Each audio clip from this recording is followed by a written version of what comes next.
0542 hours, Allied Air Command Ramstein. The radar contact that triggered the red alert was not supposed to exist. In the middle of the North Sea's commercial shipping lane, 200 kilometers off the Dutch coast, a vessel that every automated maritime tracking system in the region had catalogued as a routine oil tanker. AIS transponder active, course consistent with a Rotterdam approach, no anomalies in the preceding 72-hour track, killed its transponder. Not a technical fault, a scheduled decision. What the Allied Air Command's analysts discovered in the minutes that followed rewrote the intelligence picture for the past 3 months. The vessel broadcasting as MT Baltic Star was not the Baltic Star. Under fresh paint and a forged identity, it was the MT Borealis, a vessel flagged in October 2025 by French naval intelligence as a probable dual-use Shadow Fleet asset, last definitively placed in the Red Sea before it apparently ceased to exist as a trackable entity. It had been moving through international waters for weeks using AIS spoofing technology, broadcasting a false signal, placing it at anchor in Singapore while physically threading through the Suez Canal and up the European Atlantic seaboard without triggering a single interdiction flag. 90 seconds after the transponder went dark, the Club K container launch systems on the Borealis's deck opened. 240 Shad 136 loitering munitions climbed into the North Sea sky in a coordinated wave, organizing themselves into a strike formation on heading for the port of Rotterdam and Germany's liquefied natural gas terminal infrastructure on the Dutch coast. The Shahed 136 flies at 185 kilometers per hour at low altitude, which gives its airframe a minimal radar cross-section against systems optimized to detect faster-moving, higher-altitude threats. It navigates on GLONASS satellite guidance with an optical terminal seeker. It costs approximately $20,000 to build. From launch detection to the first potential impact on European energy infrastructure, 18 minutes. The NATO response was immediate and textbook. German Typhoons and Dutch F-35s on quick reaction alert were airborne within 4 minutes, formed on the swarm, and began engaging with AIM-120DS AMRAAMs. The first exchanges were clean. Shahed drones fell in sequence as missiles found their targets. For approximately 10 minutes, the engagement looked manageable. Then the ammunition arithmetic became visible. An F-35A, flying a clean internal configuration, carries 4 AMRAAMs, 4 missiles per aircraft. A standard QRA package of 4 aircraft can engage 16 targets before returning to base for reload. The Borealis had launched 240. The reload cycle from the nearest forward operating base to engagement altitude takes 26 minutes. The mathematics of that exchange, $1.2 million per AMRAAM against $20,000 per Shahed, with the Russian ship still launching, was precisely the calculation that Russian strategic planners had spent 2 years constructing this operation around. They were not trying to defeat NATO air power. They were trying to empty its magazines. This is where the North Sea engagement stops being a standard intercept problem and becomes something that will be studied in every NATO air command for the next decade. The Shahed swarm was not a weapon. It was an accounting problem, designed to force NATO into a choice between depleting its precision missile inventory at an exchange ratio that favored the attacker by 60-1, or accepting that some drones would penetrate to the terminal targets. HMS Diamond, a Type 45 air defense destroyer operating near the Dogger Bank, received orders to close the Borealis and engage the launch platform directly. Destroying the ship that was generating the swarm was the logical response to the ammunition problem. Eliminate the source rather than fight the product. The Borealis had prepared for exactly this. At 25 nautical miles, the range at which HMS Diamond's fire control radar would begin the lock-on sequence for her 4.5-inch Mark 8 deck gun, concealed containers on the Borealis's deck opened and activated a shipboard electronic warfare suite that immediately flooded the Diamond's radar with false targets, corrupted her GPS, derived fire control positioning data, and collapsed the precision targeting picture that her gun system required to engage a ship-sized target reliably at that range. Simultaneously, the Borealis launched Lancet 3M loitering munitions in a defensive perimeter around itself, forcing the Diamond to divert her phalanx CIWS to self-defense rather than offensive support. And then the Borealis executed the move that temporarily locked every NATO surface combatant out of a direct engagement solution. She altered course toward a passenger ferry transiting the Dogger Bank on the scheduled Rotterdam-Newcastle route. Within minutes, the separation between the Borealis and the civilian vessel had dropped below 500 meters. Under conditions of radar-degraded fire control, with a passenger ferry at close range, no NATO commander could authorize a gun or missile engagement against the Borealis without accepting the probability of hitting a vessel carrying civilian passengers. International law, which the Borealis had been exploiting as a shield since it entered European waters, disguised as a merchant ship, was now being used as a physical barrier. The surface engagement was locked. The air engagement was consuming irreplaceable munitions at an unsustainable rate. The launch platform was protected by civilians it had deliberately positioned around itself. NATO had been walked into a situation where every available option carried a consequence that prevented its use. If you were the NATO commander at this moment, missile stocks depleting, the source ship legally untouchable behind a civilian screen, energy infrastructure minutes from impact, what single action changes the geometry of the entire engagement? Think through it before reading further. Leave your answer below.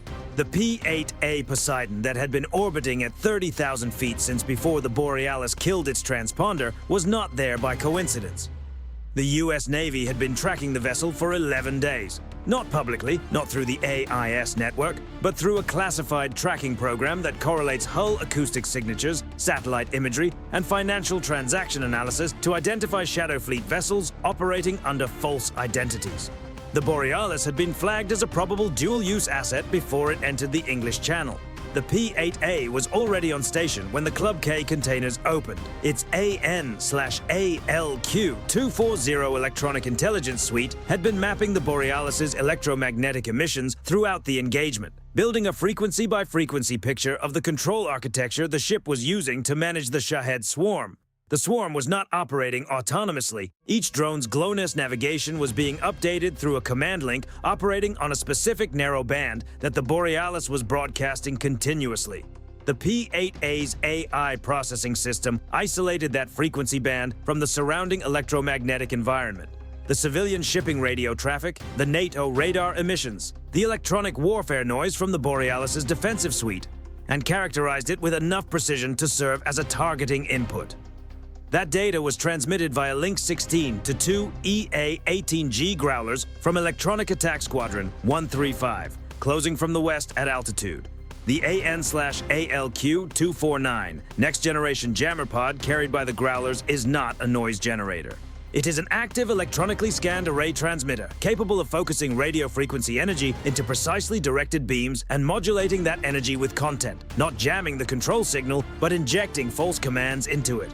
The Growler's electronic warfare officers located the Borealis's drone control frequency using the P-8A's characterization data and began transmitting on it. The Shahed drone's GLONASS navigation modules began receiving navigation updates that did not originate from the Borealis's command system. The updates were small, incremental, and designed to look like normal in-flight corrections. The drones did not shut down. They did not alert their operators. They followed the new navigation inputs the way they were designed to follow any navigation input, because there was no authentication protocol in the control link architecture that could distinguish between commands from the Borealis and commands from an AN/ALQ-249 transmitting on the same frequency. In the sky over the North Sea, 240 Shahed drones simultaneously altered course. Not toward Rotterdam, not toward the LNG terminals, away from both. Some entered circular holding patterns, some flew into each other. The ones that retained coherent navigation guidance turned north, away from the Dutch coast, and eventually ran out of fuel over open water. The swarm that had been 18 minutes from the terminals was disassembled in under 4 minutes without a single additional AMRAAM being fired. The Borealis's command crew watched their drone telemetry display shift from an organized strike formation to chaos, and understood immediately what had happened. The response was the decision that completed the legal architecture of the engagement. The ship's captain ordered the Panzer ME close-in weapon systems hidden in deck containers to activate and engage.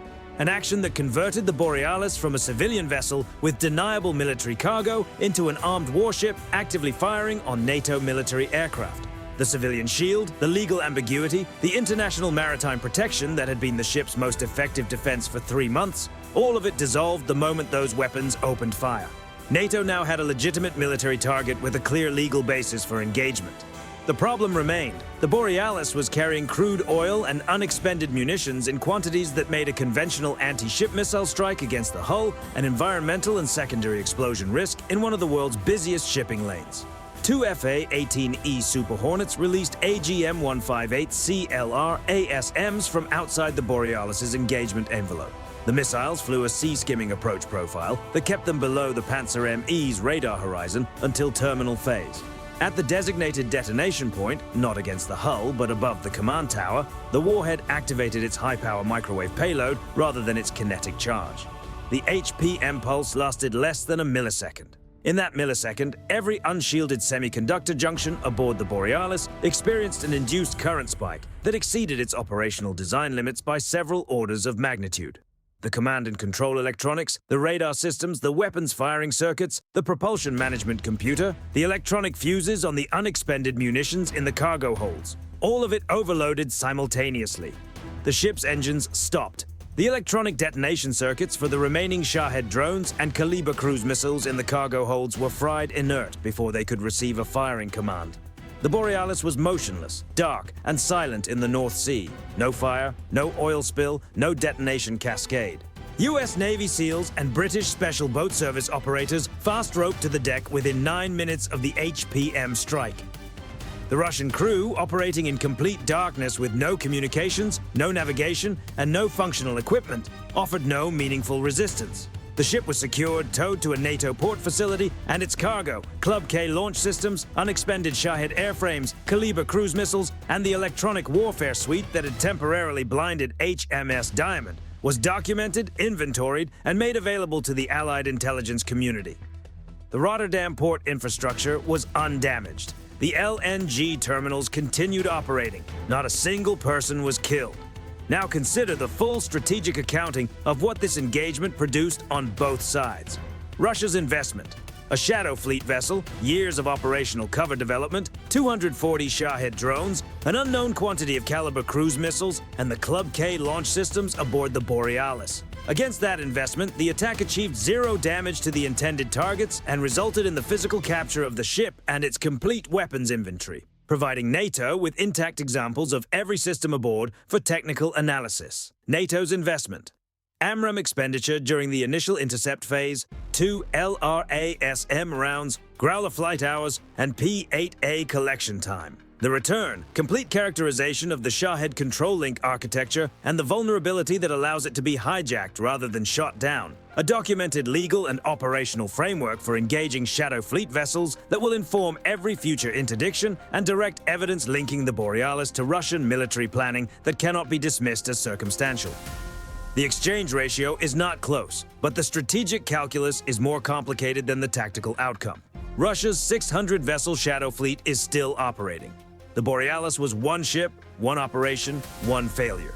The doctrine it demonstrated, civilian cover, Club K launch systems, swarm economics designed to exhaust air defense missile inventories, was not eliminated by this engagement. It was tested, partially validated, and partially refuted. The GLONASS control link vulnerability will be patched. Future swarms will use frequency hopping, encrypted command links, or distributed autonomous guidance that does not depend on a single centralized command frequency that can be characterized and overridden. The HPM warhead capability will be studied. Russian and Chinese defense engineers will harden their electronics against the specific pulse parameters that the LRASM used. The next generation of Shadow Fleet vessels will carry shielded electronics. NATO won the engagement. Whether it won the doctrine competition is a different question, and that competition is ongoing. The boundary between merchant ship and warship, between international waters and a battle space, between peacetime maritime law and armed conflict, has been moved by what happened in the North Sea on this date. The next Shadow Fleet activation will account for how NATO responded to this one.